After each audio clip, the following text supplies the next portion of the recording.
How is everyone doing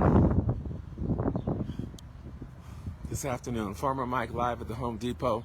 And real quick, I want to give you an update on some things that I like and what to look for when shopping and putting your garden together from these plants. And I'm going to flip it around and show you some things. Let's see. All right, as we can see right here, it got kind of pricey this year. That's to be expected. I am always a proponent of growing your own food and printing your own money. If you have to go this route and buy transplants, it's gonna cost you. It's gonna be a little bit pricier. But let's go ahead and get into this butter crunch. This is one of my favorite lettuces right here. This is a great lettuce for you to grow, and these are $5 a piece. Okay, $5 a piece, and you want to get this in the ground as soon as possible.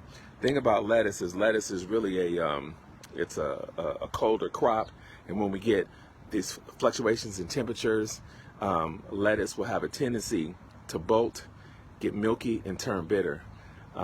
So it's kind of tricky right now if you don't really already have this kind of in the ground. But the good thing about the lettuce is you can, if it does get too hot, it'll put up a stalk, it'll bolt, it'll go to seed. You save that seed, and you never have to buy another butter crunch lettuce plant again. So I really like this. Romaine so-so. Let's see what else we got here. Celery is it's going to be in the ground a long time right here, and so that's 80 days right there. And so if you do have celery, you want to keep it cool, and again, might have a tendency to bolt. We were just at the big field yesterday looking at the spinach, the Bloomsdale spinach. Really like this right here. Look at the leaves. Leaves look really good. Really like the spinach. You get back into the lettuces. The red lettuces are beautiful, striking in a salad. When you mix the green and the red, really like this. But you gotta watch the lettuce because it could bolt on you, and that's probably $5.98 too, maybe a little bit more. So now is the time to drop these in. This is my favorite right here, the curly kale.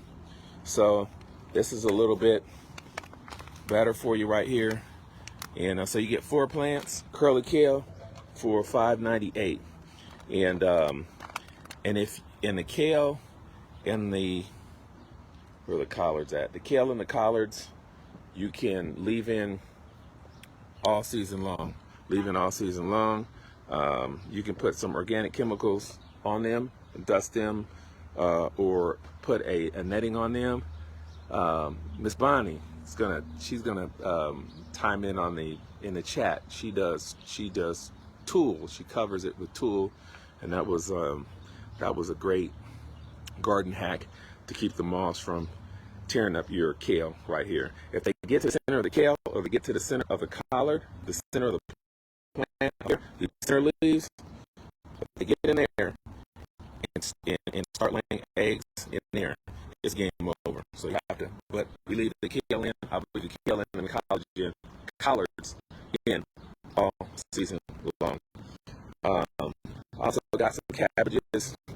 These are some nice cabbages as well. Likes cabbages a lot. Farmer Bob likes dropping in those cabbages.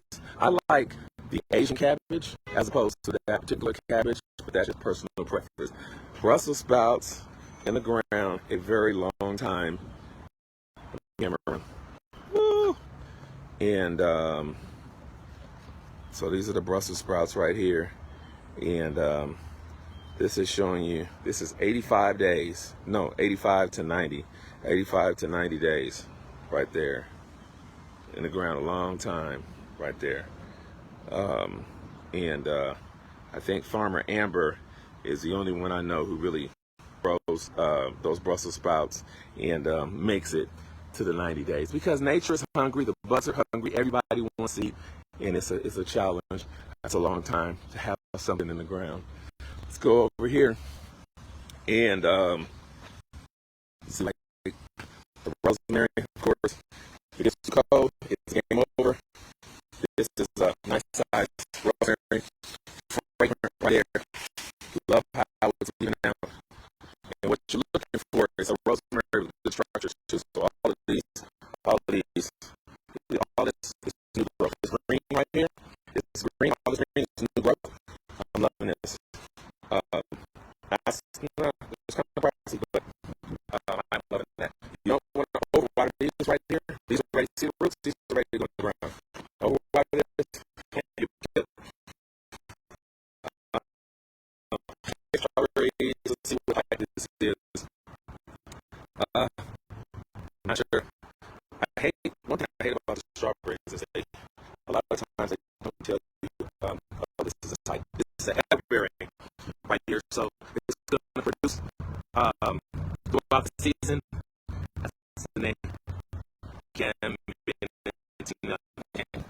not familiar with that one. I think that's I'm familiar with one. I don't think that one is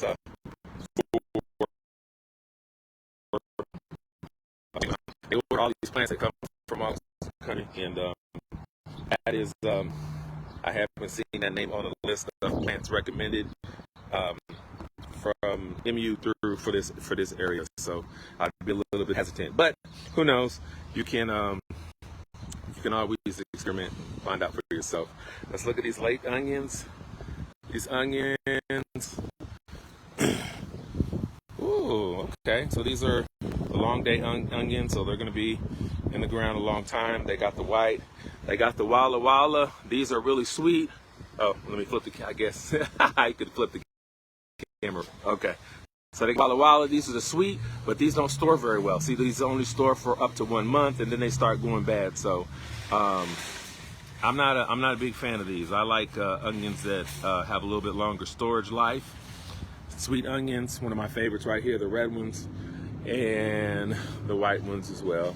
So, and this is what you want. You really don't want the bulbs. You're gonna get a big size onion with these starts right here. So you'll just create a trench and you'll drop those in. Spacing on that's about 3 feet.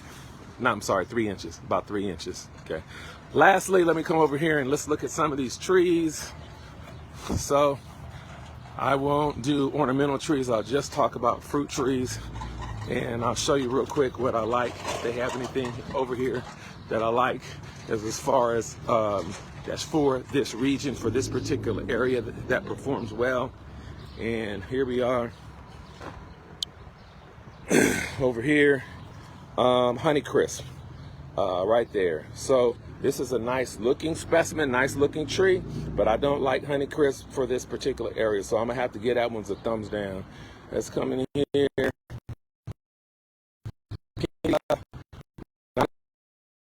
You can get the Yellow Delicious. On the Yellow Delicious, I like this one for this area. I'm gonna give this one. Yellow Delicious gets a thumbs up. And peaches. Peaches are hard to do. This is I don't believe it's on the list of recommended peach varieties, but I have seen this since in orchards, so I would give this a try. Peaches are very finicky. Usually you don't get a long life on peaches because of the borers that find their way inside. But let me just get around. So what we've done, I have some dwarf peaches at Ophelia's, and probably, so I move the soil back a little bit, okay? I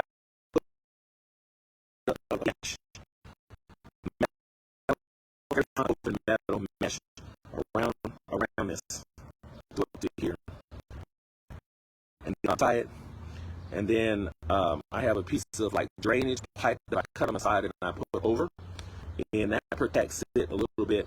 That protects it from those borers getting in there and killing the peach tree. So you might want to try that. I've had some great success with that. Peach trees are really hard to do here, and plums are as well. So just yesterday, we were at the big farm, and we were pruning Miss Deborah's plum tree heavily, very heavily.